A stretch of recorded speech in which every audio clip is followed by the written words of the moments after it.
Bonjour à toutes et à tous, j'espère que vous allez bien. Bienvenue sur ma chaîne Christophe Voyance. Et puisque vous êtes les bienvenus, et bien si ce n'est pas encore fait, je vous invite à vous abonner à la chaîne sans tarder. Voilà, sur YouTube, si vous me regardez sur YouTube, c'est assez simple. Il vous suffit de cliquer sur le bouton s'abonner juste en dessous de la vidéo. Pensez à cliquer sur la petite cloche de notification juste à côté. Mais le meilleur moyen pour être sûr de ne rien manquer des diverses ressources que je partage, même en dehors de ces voyances, eh bien, c'est de vous abonner. C'est gratuit également à la newsletter Intuition Libre. Vous trouverez le lien dans la description de cette vidéo. Et puis demain sortira le nouvel exemplaire du petit magazine hebdo que je vous concocte maintenant chaque semaine. Le premier exemplaire de la semaine dernière a eu beaucoup de succès. Alors, eh bien, on va renouveler les choses. Je vous ai mis pas mal de choses très intéressantes dedans. Voilà, il y a peut-être des choses que vous n'avez pas vues ou pas entendues cette semaine, pas seulement sur ma chaîne.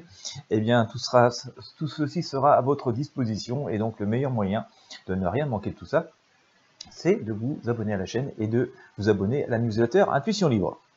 Voilà. Dans cette voyance, dans cette vidéo, eh bien, nous allons tenter encore de faire utile et pratique pour les choses qui nous concernent toutes et tous au quotidien, c'est à savoir eh bien, si nous risquons de manquer d'électricité, si nous risquons de voir les prix exploser de cette électricité que nous consommons toutes et tous tous les jours, nous sommes dans une situation assez paradoxale en France, puisque, un peu comme partout dans le monde, nous avons de plus en plus d'appareils électriques, on nous incite à rouler en voiture électrique, et puis eh bien, la production ne suit pas du tout. Et encore, une chance que globalement en France, nous n'ayons pas un hiver polaire, nous avons même plutôt un hiver relativement doux. Parce que ça aurait sans doute causé pas mal de problèmes. Nous avons même trois nouveaux réacteurs qui vont être à l'arrêt pour des causes d'entretien. Et forcément, hein, c'est la loi de l'offre et de la demande. Moins il y a d'offres, et plus la demande est forte, et bien plus les prix augmentent. En sachant que nous sommes quand même dans un contexte assez inflationniste. Alors, nous allons tenter de découvrir si nous risquons de tomber vraiment en pénurie, et puis aussi si les prix vont augmenter, et de combien. Donc restez bien jusqu'au bout de ce tirage. Voilà, cette présentation un peu longue est en fait. Mais bon, ça permet de fixer le cadre et les choses. Et bien donc, nous allons interroger les différents tarots. Et puis avec le pendule, au final, j'essaierai de vous faire un pourcentage d'augmentation ou de diminution, hein, on peut rêver, pour donc l'électricité en France.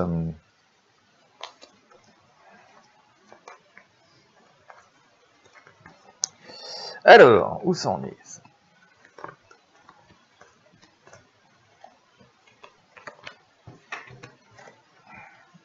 Alors, bon, c'est mouvementé, hein, un peu comme beaucoup de choses de ces derniers mois. Alors, on voit qu'il y a un gros changement, hein, qui va intervenir. Je vais vous expliquer ce que j'ai sorti et ce que je suis en train de sortir encore là. Hop. Alors, on voit quand même qu'on s'est un peu reposé sur nos lauriers. Hein. Je vous sors ici cette impératrice, hein, donc c'est assez évocateur. Hein. On était un peu assis sur nos acquis, on va dire. On se disait que tout marche bien. Alors, tout ne marche pas forcément mal, hein, mais voilà, on a sans doute pas assez anticipé au cours de toutes les années qui ont précédé l'époque où nous sommes, ces besoins que nous allions avoir, et puis on n'a sans doute pas adopté par le passé assez de stratégies par rapport à nos besoins en énergie. Voilà, on nous dit quand même, bien que médiatiquement on entende beaucoup de choses, hein, on essaie de nous créer un peu la panique, attention on va manquer de ceci, cela, aussi qu'on est dans une situation qui est relativement maîtrisée, dans le sens on a des possibilités qui s'offrent à nous. Alors certes, pas uniquement sur la production de ce que nous pouvons avoir en France, hein, mais aussi parce que plus globalement, on a aussi prévu des partenariats ou des choses comme ça, ou des solutions alternatives. Ça reste tendu, en tout cas au moment où je vous parle, mais bon, on va dire que on a estimé, et ça tient, hein, pour l'instant nous n'avons pas de coupure, on voit que le système, en tout cas, de notre réseau électrique fonctionne. Mais attention quand même, parce que je vous sors un gros bouleversement, la Maison Dieu ici. Alors, comme je vous le disais hein, tout à l'heure, on s'est un peu reposé sur nos lauriers. La carte a brillé un petit peu avec la lumière, je vous la mets comme ça. Mais je vous sors donc cette fameuse tour qui explose, la Maison Dieu, et comme on s'est un peu reposé sur nos lauriers, on va dire, on peut être assez serein, ça tient pendant les mois qui viennent, puis le cœur de l'hiver est sans doute passé, mais bon, il y aura toujours cette urgence qui vient se manifester parce que nos besoins et nos consommations ne font que augmenter. Je reviens sur ce fameux parc de véhicules électriques qui forcément augmente, donc consomme de l'énergie. Et il y a un peu le feu à la cabane, du coup on n'a vraiment pas anticipé, et puis on a aussi des installations vieillissantes, et il faut se projeter vers l'avenir, donc oui, il y a un peu le feu à la cabane, le feu à la maison, c'est ce que nous dit cette arcade de la maison de Dieu, d'accord, et bien on se penche dessus. Alors on se penche dessus, c'est assez intéressant parce que alors, c'est assez intéressant parce que comme j'ai pu vous l'évoquer, j'essaie de vous mettre l'arcade pour pas qu'elle brille trop, voilà, avec cette papesse. C'est assez intéressant parce qu'on s'est un peu reposé sur les lauriers, on a un peu oublié certaines solutions qui finalement n'ont pas si mal marché dans le passé, on s'est un peu dirigé vers une seule voie que vous connaissez toutes et tous, c'est l'énergie nucléaire. Et puis maintenant on s'aperçoit que ça va pas le faire, que ça manque, et puis que ça vieillit, et puis qu'on n'a pas assez investi, et on s'interroge sur des fondamentaux. Alors ce qui est assez intéressant donc, c'est que on a une idée de retourner à des solutions que nous connaissons, que nous pouvons maîtriser, et parfois des solutions qu'on a laissées tomber et qui, pourtant, par le passé, ont pu nous être utiles. Donc ça, c'est assez intéressant, parce qu'on se retrouve effectivement dans cette épreuve de force, on voit quand même que c'est un peu tendu, mais on va s'attaquer au problème à bras-le-corps, et semble-t-il, avec beaucoup de méthodes et une forme de succès dans une période qui va rester quand même complexe. Je pense que ça va rester tendu un petit moment. Alors, j'aurais tendance à dire que sur ce premier semestre, ça va rester compliqué. D'accord, sur le premier semestre jusqu'à l'été, voilà, ça va rester compliqué, et par rapport à la quantité que nous sommes capables de produire par rapport à nos besoins, mais également ça va rester compliqué par rapport aux décisions à prendre et à se mettre d'accord sur vraiment un cap où il va pas être forcément utile de discuter pour des petits, je sais pas, des conflits d'intérêts ou des divergences d'opinion. C'est simplement qu'il va falloir faire simple, rapide et efficace, et qu'il va falloir se mettre d'accord sur un plan. Donc il va y avoir quelques moments de tension comme ça, mais on va assez rapidement finalement trouver des solutions tout simplement logiques, fonctionnelles, à notre portée, et qui vont ouvrir une porte vers l'avenir, c'est ce que nous dit ici cet empereur. Mais comme je vous l'expliquais, tout ça dans un contexte un petit peu tendu, que nous avons vu ici avec le pendu. Et puis, je pense que pour cette fin d'année 2022, donc on abordera l'hiver 2022-2023 sous un auspice meilleur, puisque j'ai ici la tempérance et le chariot qui nous montrent qu'on reprend les choses en main. Alors, ce sera encore un peu brinque-ballant, ça va pas être forcément parfait, mais on voit que les choses fonctionnent. L'idée, c'est qu'on a une idée de nouveau départ. Voilà, on voit ce personnage qui prend son bâton, son petit baluchon, et qui part, alors, avec fougue et joie, c'est très bien. Bon, maintenant, il faut quand même regarder où met les pieds, le danger n'est pas complètement écarté, mais ça semblera fonctionner. J'ai sorti ici l'arcane de la justice, donc on voit qu'on a cet équilibre qui vient s'instaurer. Le pape nous invite quand même à faire preuve d'une certaine modération, beaucoup de réflexion. Il nous dit mollo mollo, et sans doute à faire preuve de sagesse et à retourner, comme je l'ai pu vous l'évoquer tout à l'heure, sur des solutions qu'on a parfois abordées dans le passé, mais qu'on a un peu laissé tomber, qu'on a un petit peu oublié. Toujours est-il qu'avec le battre le récit, on voit qu'on se remet à l'ouvrage, qu'on se remet à l'œuvre, et puis que on regarde vraiment dans une direction du futur, et que certaines... Alors c'est assez curieux parce que, je vous disais tout à l'heure, il va falloir qu'on reprenne certaines idées du passé qu'on a un peu laissé tomber, mais par la même occasion, on va en laisser tomber d'autres, où on va moins miser uniquement sur certaines idées que sur lesquelles on avait misé exclusivement ces derniers temps. Je pense aux parties nucléaires, donc on va sans doute pas laisser tomber le nucléaire, bien entendu, mais l'énergie nucléaire, mais on va l'utiliser autrement, on va utiliser d'autres options, et puis on va aussi s'adjoindre d'autres ressources possibles et imaginables, et ne pas tout miser sur un seul cheval, comme ça en grande partie été fait chez nous au cours des dernières années. Et alors ça va fonctionner, hein, je pense qu'on va réussir à reprendre du poil de la bête sur cette indépendance énergétique, et nous en avons besoin, parce que tant que nous sommes dépendants, nous subissons beaucoup les prix du marché, ça se répercute sur nos factures. Donc je pense qu'on va reprendre, on va dire sur l'année, sur un an, hein, à peu près sur un an, on va reprendre un peu le contrôle de la situation, ne serait-ce que parce qu'on va s'être engagé dans des voies qui semblent fonctionner, qui sont à notre portée, qui sont fonctionnelles et qui sont, on va dire, rentables, en tout cas envisageables. Mais on va quand même serrer un petit peu les fesses, comment dire, hein, on va croiser un peu les doigts, parce que c'est à la fois ambitieux, indispensable, et on n'a pas trop le droit à l'erreur, et forcément, hein, quand on se relance dans quelque chose, il y a toujours des risques que ça ne marche pas comme on souhaite. Au final, hein, avec la roue de fortune, hein, j'ai quand même l'impression qu'on va contenir, hein, cette problématique, hein, et ses besoins, et que donc on va, je dis bien d'ici à peu près un an, être retourné sur une situation en tout cas qui va nous ouvrir un horizon, hein, et quelque chose de plus paisible, et nous donner quand même espoir que les choses évoluent favorablement, donc par là même, puisqu'on garde, on est capable de produire et en quantité suffisante et en autonomie, nous ne devrions pas avoir les factures explosées plus que ça. Mais pour aller un peu plus loin, eh bien sûr, je vais interroger le pendule, hein. Je vais interroger le pendule, et puis on va voir ce qu'il va nous dire. Alors, le pendule, on va prendre un petit cadran de pourcentage. Alors, vous n'allez pas voir bien forcément ici, voilà, je vous le mets comme ça de profil.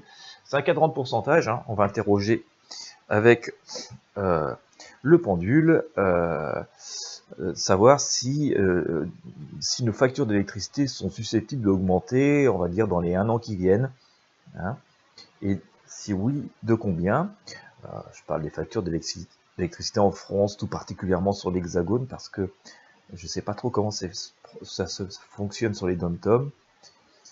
Alors, on va demander au pendule pourcentage d'augmentation des factures d'électricité en France sur les 12 mois. Alors, il charge. Pour l'instant, on a eu déjà des augmentations, hein, mais bon, je préférais qu'il me donne un truc négatif, hein.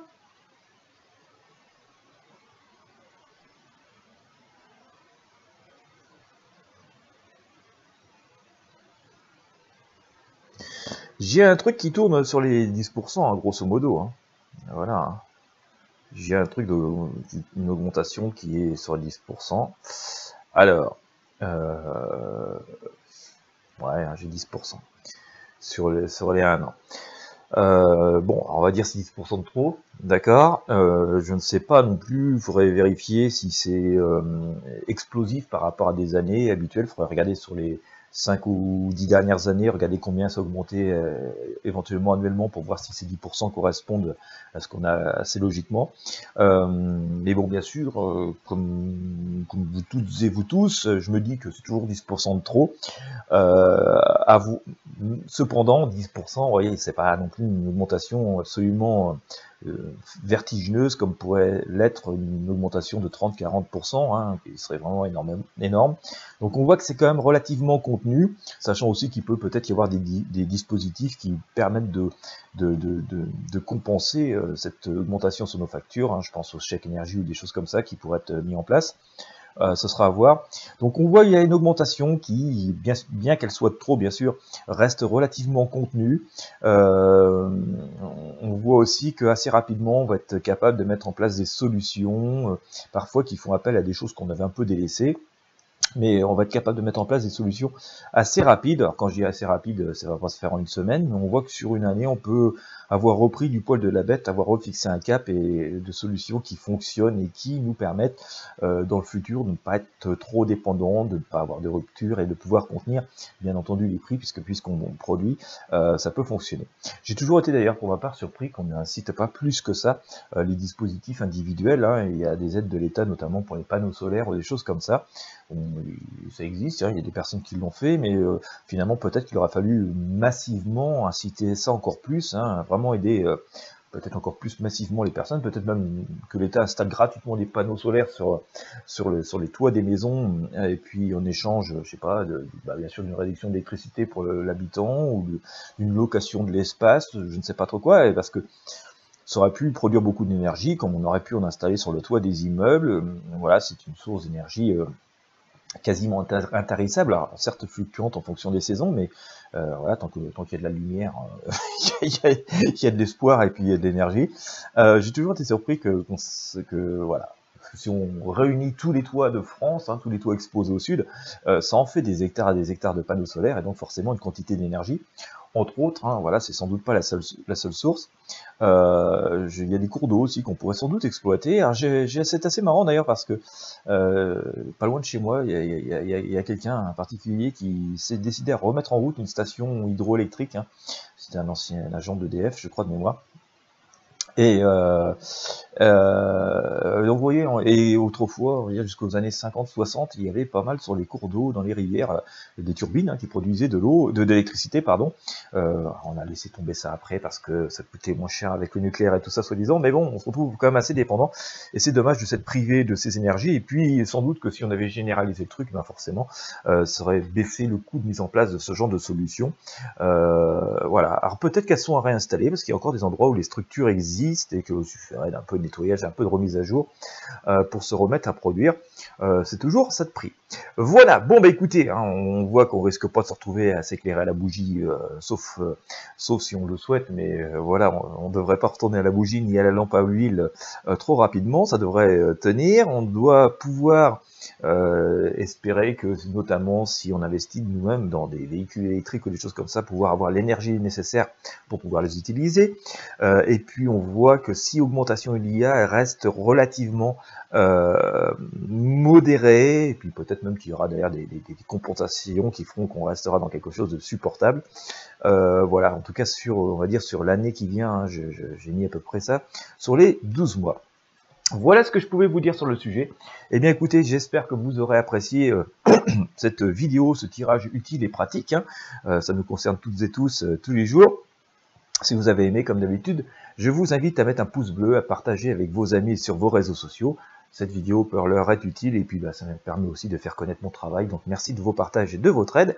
N'hésitez pas à vous abonner à la chaîne, n'hésitez pas à vous abonner à la newsletter Intuition Libre, et puis je vous donne rendez-vous dès demain pour un prochain tirage de tarot juste avant le week-end, et pour vous donner aussi, vous mettre à disposition ce magazine gratuit de la semaine que je vais terminer dans la journée. Voilà, merci à toutes et à tous de m'avoir suivi jusqu'au bout. Je vous souhaite une bonne journée ou une bonne soirée en fonction de l'heure à laquelle vous me regardez, et puis je vous dis à très bientôt pour de prochaines voyances.